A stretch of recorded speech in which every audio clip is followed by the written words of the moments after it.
Ask your doctor if you may be suffering from climate anxiety. Hi, I'm Scott Ott, and this is Bill Whittle Now. And Bill, this is a thing now. And I'm getting this story actually from Yahoo News on November 27, 2019. This is in our modern or postmodern world, Bill. The psychological impact of climate change, that people have become so concerned about the change to the climate, so overwhelmed by it all, that they're actually suffering psychological effects. And I'm trying to see there's a list here: climate anxiety, climate grief, climate despair, and of course, to address all those, climate counseling are now a thing. And just on the surface of it, Bill, I'd ask, for starters here, that you be gentle, because we're dealing with people who have, of course, perhaps diagnosable mental health conditions. No, of course, and I appreciate you saying that. So what is your perception, just on the surface of it, of the impact of climate change that it's having on the mental health of people, not the people who are, up to their hips in the rising ocean levels? I understand. My bet would be that most of these people would be considerably younger than me. I just turned 60. And let me just tell you why that's relevant. When I was growing up as a child, in the 60s and 70s, mostly in the 70s in America, cars sitting in traffic, every single car would emit just little puffs of blue smoke, all of them. And when a bus would take off, certainly in California, it would just pour black soot into the sky. Airplanes departing would leave black smudges, like somebody taking a heavy pencil, like a number 5 pencil, and just smudged it with their thumb. The Cuyahoga River in Ohio caught fire and burned for a couple of days. There weren't any fish at all in the Great Lakes. They were just seas of toxic poison. Bald eagles were damn near extinct. So were the buffaloes. So were the whales, most of the whales. And I have lived long enough to see all of these things improve immeasurably. And it's not just me. I know this is anecdotal, but this really is something you should think about if you have this particular worry. My father was born in 1925. He died in 2002. And in 2002, when he died, his property was right up against Valley Forge National Park. He'd been a hunter since he was 4. He said he'd never seen so many deer in his life, ever. There's never been this much forestation in the world. So if you have lived through a time where pollution was an actual serious problem, and you couldn't go to work in Los Angeles without your eyes watering and so on, I would simply say, if you'd had that experience, you would have the personal experience, as I do, to know that the climate that the environment, anyway, I'll get to climate in a second, is infinitely cleaner than it was when I was a boy. And when I was a boy, it was infinitely cleaner than it was in the 1800s and so on. Bill, this story, go ahead, I'm sorry. No, so that's the environment. That's not climate. So this story has some examples, and as you know how news stories do, they try to find some people who personify the overall point of the story, or frankly, they do the reverse and they find somebody and they make that the overall point of the story. But in any case, there are a couple of examples here of individuals who I will not name. They don't deserve the additional attention or harassment that they might get. But there's one, a 43-year-old woman who established a group counseling session on the Mall in Washington, D.C. back in May. She has decided, as a result of this concern for the climate, to not have children, to follow what she calls a zero waste policy. She keeps chopsticks in her purse to avoid the single-use plastic utensils that you find at restaurants. She keeps a handkerchief to avoid using paper napkins, and she brings a steel container to restaurants to take the leftovers that she might produce there. What does she do with those? There's others who say, well, she takes it home and eats it. But there are others who say they don't take flights in addition to this. They're not going to fly anymore. Bill, is this just another expression of American individualism, where people say, you know what, I see a problem. The way I'm going to address it personally is I'm going to carry chopsticks in my purse? Well, let me start by saying, since we're trying to make this as reasonable as possible, and I think that's a superb idea, let me start by saying that I have infinitely more respect for that person than I do for Leonardo DiCaprio or Al Gore or any of these other champions of climate catastrophe, because unlike those two and many, many, many others, this person is actually walking the walk, not just talking the talk. And to people who are not going to fly because they're worried about what that will do to the carbon in the environment, you have my absolutely sincere respect for adhering to your beliefs and doing so in the face of great inconvenience and trouble. which again is more than most of the champions of this particular issue are willing to do. And I would simply ask you to consider something. I would ask you to consider that if you feel that the Earth is in such danger because of climate catastrophe, that you feel compelled to bring your own steel containers and chopsticks with you to restaurants, which I said, I can't say this often enough, which I genuinely deeply respect, then you have to ask yourself, why is it that so many of the people who claim to be the people informing you and making you as scared as you are about this climate issue, why is it that they are not only not doing the same thing, they're doing the precise opposite? Why is it that Leonardo Are you saying DiCaprio, that Leo is not carrying chopsticks on his private jet? That's what I'm saying. Yeah, that's exactly what I'm saying. Now you can say, you can repeat what they say. When Al Gore finished An Inconvenient Truth, it was revealed that his house in Tennessee burned 6 times the electricity that any of his neighbors did. Now you can say, with some justification, that guys like Al Gore, who's former vice president, has a nice house, and that Leonardo DiCaprio is raising awareness about the problem, therefore he needs the jet. But frankly, to be perfectly honest with you, your behaviors are far more convincing to me than the behaviors of a movie star who's jetting around the world, using up your carbon, basically, in order to do something he's not willing to do himself. Greta Thunberg is crossing the ocean on a sailboat. Okay, see, now I don't agree with her, but that to me is an indication of sincerity of belief. So now let's just actually go to whether the climate is in terrible peril or not. And here's where some science is useful. I'm not going to argue about whether or not carbon dioxide levels are rising in the environment. Now, I'm just going to grant you the case. I'll just grant it. But there are some things that you need for perspective that I think have been deprived of you intentionally, and that I think you deserve to put into your calculations. It is now 430 parts per million, approaching 450 parts per million of carbon dioxide. And we're told that if it gets to 450, 460, then this out of control greenhouse effect will happen, and we're all going to die. And the planet will literally die. In the center of the United States, 80,000 years ago, carbon dioxide levels were not 423, they were probably 160, something like that. They were so low that the planet nearly did die from lack of plants, that the plants need carbon dioxide for fuel. That's what they grow on. And during that time, 80,000 years ago, in the center of the country, there was a mile of ice packed up directly over the middle of Kansas, a mile deep of ice, 80,000 years ago. 80 million years ago, that exact same location was under 2 miles of water. It had a flourishing tropical environment, which if you had seen then and saw the wasteland that the Great Plains are today, you would say, my God, what is this catastrophe that's happened? And carbon dioxide levels during that period were 3,000 parts per million. 3,000. They were more than 10 times. They were half again more than 10 times what climate scientists have been telling us is the end of the world. So I'm not going to argue with you about whether or not carbon is increasing in the atmosphere. I'm just going to grant you that just for the sake of this discussion. But this idea that at 450 parts per million, if we get to 460, 470, 480, it's game over. If that had been the case, if that were the case, if the atmosphere behaved that way, you and I wouldn't be here to talk about this. Planet Earth would have been finished before it even started. If the climate behaved in such a way that if you move it a little bit, artificially, meteor strike, volcanoes, what do you want to say? If that caused it to run away, either cold or hot, we'd either be living on a sterile, arid ball or an ice planet, snowball by now. But it doesn't do that. And what we find is that the climate is feedback negative. It's actually able to bring itself back to equilibrium. And we're seeing this now. The pictures taken of Earth currently in 2019 may or may not be showing some reduction in the ice caps. Let's say they are. But the polar bear population is definitely increasing. That's a fact. But put that aside.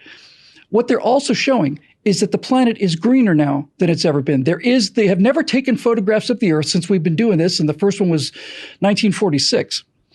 The planet has never been greener. Now, hold on a second, because I'm not arguing that is necessarily a good thing, but here's what I am arguing. The planet is greener because more plants are growing. If the temperature increases and carbon dioxide levels increase, that's good for plants. We're well below what plants really like. They probably like around 2,000 parts per million. That's why you build a greenhouse, to keep the heat out. To keep the heat in and also the carbon dioxide. But my point is this: the fact that the Earth is greener now than it has ever been in living memory is an indication that the Earth is responding in exactly the way you would expect it to respond if it had negative feedback mechanisms. In other words, if the carbon dioxide and the temperature are increasing, that would increase the greenhouse effect, which is what you've been told is the problem. And you've been told that the runaway greenhouse effect will then lead to a sterile ball of ice.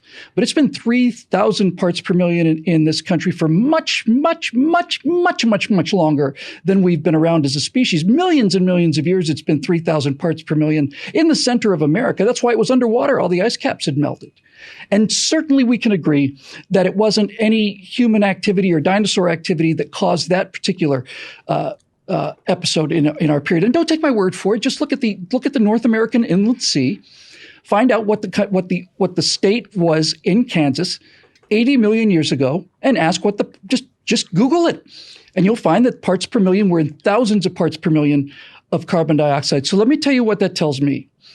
That tells me that since those fluctuations of 165 ppm all the way up to 3,000 ppm, since those clearly were not caused by us, I'm not even going to go so far as to say that this current stuff is not caused by us. That's not the argument I'm making at all.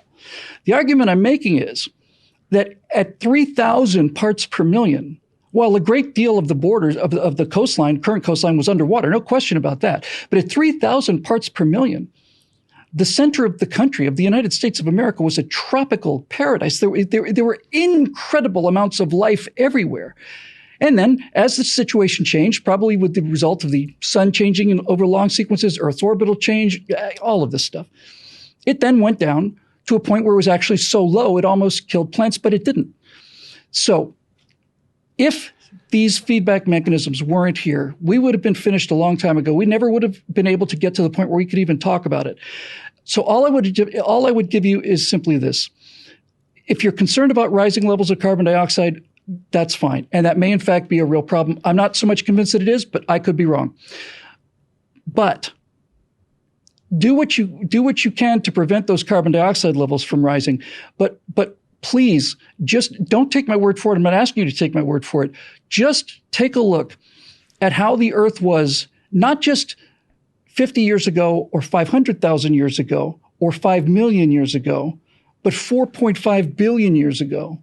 And you will see that carbon dioxide levels have been far, far higher, far, far lower. Global average temperatures have been far higher and far lower. And only argument I'm trying to convince people who have this climate anxiety of is this. I'm not saying we didn't do it. I'm not saying the carbon dioxide levels aren't rising, and I'm not saying it's not a problem. I don't personally think so, but I could be wrong about those things. But without question, the Earth has more than survived. It's thrived in conditions that are literally 15 to 20 times worse, not 15 or 20%, 15 to 20 times worse than what these people are telling us is the end of the world. And this is the reason that I have such a problem with the whole climate change issue. If these scientists had simply come forward and said, look, we see this alarming growth in carbon dioxide, that would be a problem.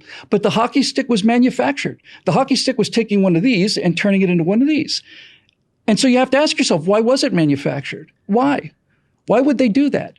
In other words, if all of this hysteria is true, they wouldn't have to manufacture statistical creations like the hockey stick, and they wouldn't have to adjust the temperature data, and you wouldn't get emails going back and forth from the two main sources of temperature data, NOAA and East Anglia University, saying that we have to tone this data down, we have to tune it down, we have to adjust it down because people didn't know how to measure temperature 100 years ago, apparently. So all of these things cause me to think that this problem is almost certainly mostly political. But without question, there are two things that I can state to you with utter certainty, and any simple search of photographs would do it, certainly. Just look for conditions in the 1960s. See if you can find especially old videos on YouTube. See if you can find some of those anti-pollution commercials that came out. Look for a series of commercials that changed this country, likely before you were born, changed it, fundamentally changed it. And it was a series of commercials featuring an American Indian overlooking American freeways and seeing all of the bags of garbage that people were just tossing out the window all the time. Poof, McDonald's done, poof, out it goes. And a tear runs down this guy's cheek. And the shame of it and the pain of it changed the behavior of this entire population. It was one of the most effective things ever, next to the smoking campaign, the anti-smoking campaign. So I feel that my lack of, and I use this term guardedly, I don't mean it to sound like a pejorative term here, but my lack of hysteria on the issue is not generated by me having my head in the sound. It's generated by me understanding that as an astronomer, as a person who taught astronomy without a degree, I would add, taught astronomy for 25 years, that historical conditions on the Earth may or may not prove anything about whether this warming is man-made, but they absolutely 100% put to death the idea that if we exceed 450, 500 parts per million, it's the end of the planet. It's not the end of the planet. The planet will become greener. Sea levels may rise. That would be a serious problem to deal with. All of that is fine. You may live to see a foot increase in sea level rise in the course of your lifetime. That would be significant. That would be a significant rise. But the idea that the Earth is going to die is just not happening. And all of the garbage that's generated in the United States could, and I think this is for 100 years, I'm not entirely sure, but a mile cube, a mile wide, a mile across, and a mile deep would basically bury all of the garbage that this country produces for something like 50 years, 100 years, something like that. And if you've ever flown over Nevada or New Mexico, you would know that from 30,000 feet, a mile square on the ground is not exactly, the raising of Sequoia National Park. Bill, we need to finish up quickly with this, and I'm going to cite something from Yale. Yale has a program on climate change communication, and they have broken Americans down into 6 categories based on their reaction to climate change. And those categories range from alarmed to dismissive. And they're trying to overcome this stereotype that the only people who would be upset about climate change would be upper middle class, white, well-educated, latte-sipping liberals. Here's what they say at Yale. None of the 6 groups is majorly driven by one demographic, with the exception of dismissives, as they call them. And those people tend to be overly represented among well-educated, conservative white men. Isn't that interesting? They perceive risk differently than everybody else, thanks in large part, they say, to a worldview that we call individualism. Bill, is it possible that well-educated, conservative white men may be all that's standing in the way of people really dealing with climate change because our individualism neglects our collective responsibility? Since the entire premise of this episode has been to try to present a logical, rational argument to people who may have serious concerns about climate change, I'm not going to take that road. I'm going to simply say, assume you're right. Assume that all of your assumptions are correct. Assume that the climate is rapidly warming, that carbon dioxide levels are reaching critical levels, and that conservatives are just a bunch of ignorant, selfish people who are doing everything they can to block it because they don't want to make any compromises in their lifestyle before they die. Let's just say all of that is true. In 2005, Al Gore said that if we don't act immediately, the planet will be unsavable in 10 years. That'd be 2015. American reduction in carbon dioxide from 2005 to 2015 has been astonishing. And since then, it's been even more astonishing. If you would like to look at the data, you will find that there's only one country in the world, one major country in the world, that has met and exceeded the climate demands of the Paris Climate Accords. And that country is the United States. Because we burn energy much more efficiently and because of the use of things like natural gas, which is an extremely efficient fuel. So the argument that all of the people that the majority of people who are dismissive about this coming from individuals is probably because And I certainly would have gone down this road 9 times out of 10, but Scott made the correct choice to get me off of this, is that as an individual, I'm able to do this fundamental research and come to conclusions that are clearly at odds with what the catastrophic climate change people are saying. And that's certainly what's causing people to have anxiety attacks about this, is the catastrophic change. Planet's going to die. It's a sense of being overwhelmed and there's nothing I can do about it. And then these people who think as individuals don't get that sense of overwhelm because they're not thinking collectively. Well, here's the thing about that. I'm glad you brought that up in that fashion. The entire population of the world thinking collectively was quite sure that the sun was at the center of the universe. And one individual named Copernicus said, no, there's a better model. Then another individual, Copernicus was destroyed by this, by the way. He didn't publish until after he died because he knew if he had, that the collective thinking about a sun-centered universe would have not only caused him to lose his career, but likely his life as well. After Copernicus died, another individual named Johannes Kepler took a look at observations from a Danish astronomer named Tycho Brahe, who was a bizarre guy with a silver nose made out of wax. And he had made such accurate positions of the planets in the sky that Kepler, as an individual, was able to deduce the orbits of the planets, realize that instead of perfect circles, what he expected, they were in fact ellipses, came up with the entire theories of planetary motion. Isaac Newton, thinking as an individual, came up with the law of gravitation that explains how these planets move in a small scale. And then Albert Einstein, an individual sitting in a patent office in Bern, Switzerland, was able to do an experiment where he said to himself, if I was traveling at the speed of light in an automobile and I turned my headlights on, what would happen?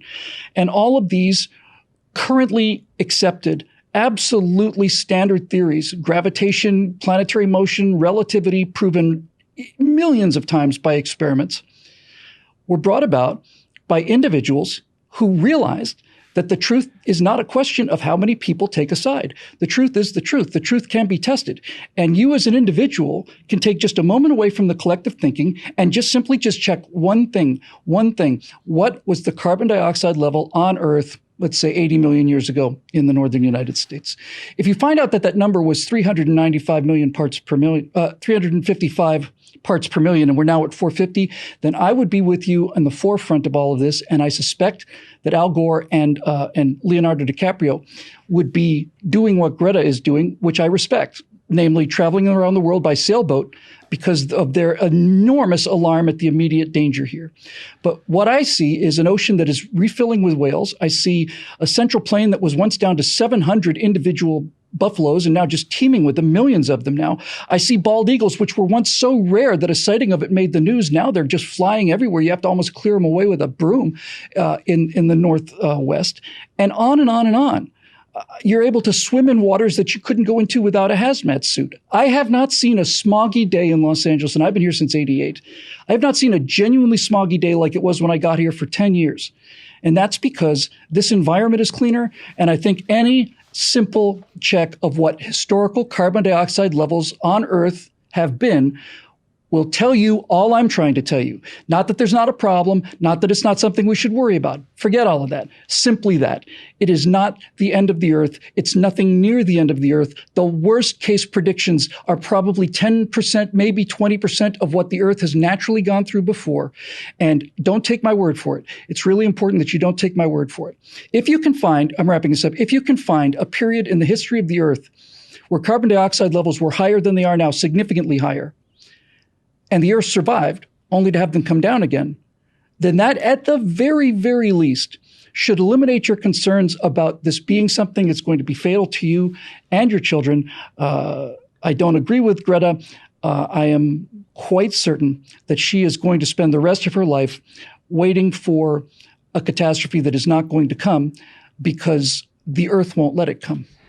Comforting the afflicted with the gentle force of truth, Bill Whittle Now comes to you 5 days a week thanks to the members at BillWhittle.com who make all of this possible. If you'd like to join their ranks, you can go to BillWhittle.com and click that Become a Member link. There you'll also find a link that says podcast, so you can listen to us on the go even when you don't have time to watch all of the 40-some videos a month that we produce at BillWhittle.com. We're grateful for you watching right now. So for Bill Whittle, I'm Scott Ott. Thanks.